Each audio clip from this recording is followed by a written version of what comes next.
இன்று நாம் காணவிருக்கும் காணொளி தமிழகத்தில் தருமபுரி மாவட்டத்தில் பாப்பாரப்பட்டியில் இருந்து சுமார் 5 கிலோமீட்டர் தொலைவில் இருக்கின்ற ஆலமரத்துப்பட்டியில் அமைந்திருக்கின்ற வீர ஆஞ்சநேயர்.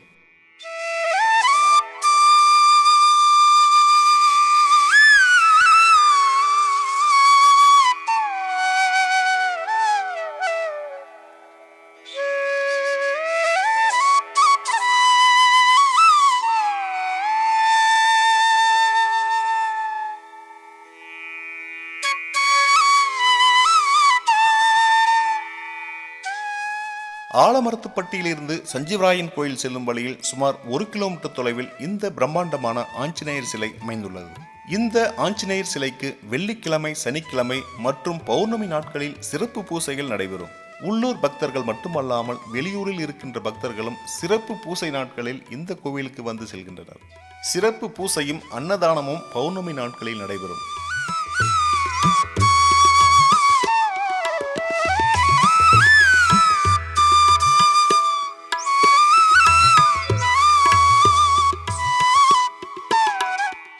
அனுமன் மாருதி என்றும் ஆஞ்சநேயர் என்றும் அழைக்கப்படுகிறார்.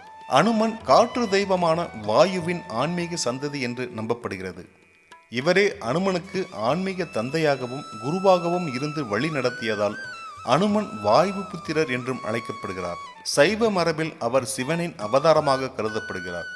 அவரது கதைகள் இராமாயணத்தில் மட்டுமல்லாமல் மகாபாரதம் மற்றும் பல்வேறு புராணங்களில் விவரிக்கப்பட்டுள்ளன.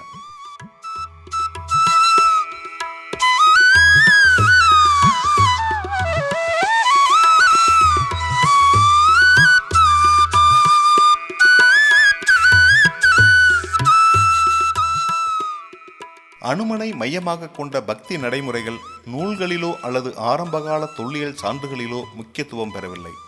அனுமனின் திறமைகளுக்கு அவரது வாய்வு வம்சாவளி ஒருவித காரணமாக கருதப்படுகிறது. இது உடல் மற்றும் பிரபஞ்ச கூறுகள் இரண்டிற்கும் உள்ள தொடர்பை குறிக்கிறது. சமீப காலங்களில் அனுமன் சிலை மற்றும் கோவில் வழிபாடுகள் மூலம் வழிபடுவது கணிசமாக அதிகரித்துள்ளது. அனுமன் சக்தி மற்றும் பக்தி ஆகிய இரண்டையும் உள்ளடக்கி அன்பு, உணர்ச்சிபூர்வமான பக்தியுடன் வீரத்தையும் உணர்த்துகிறார். அனுமனை தற்காப்பு கலைகள், தியானம் மற்றும் அறிவார்ந்த நோக்கங்களின் புரவலர் தெய்வமாக சித்தரித்துள்ளனர்.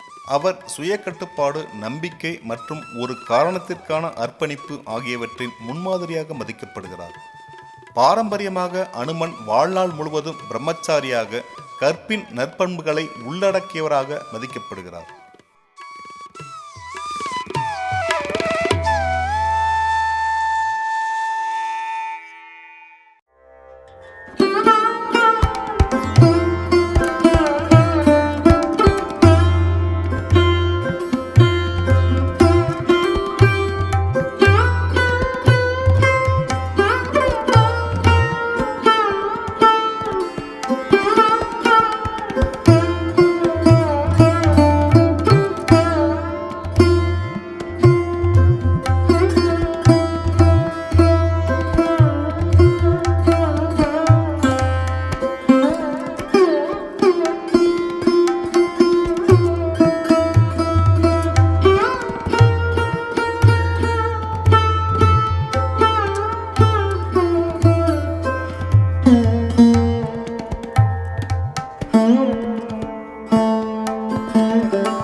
வரலாறு, பண்பாடு, கலாச்சாரம் இவற்றோடு இணைந்து பயணிக்கலாம் கிரீன் அண்ட் ஸ்டுடியோ.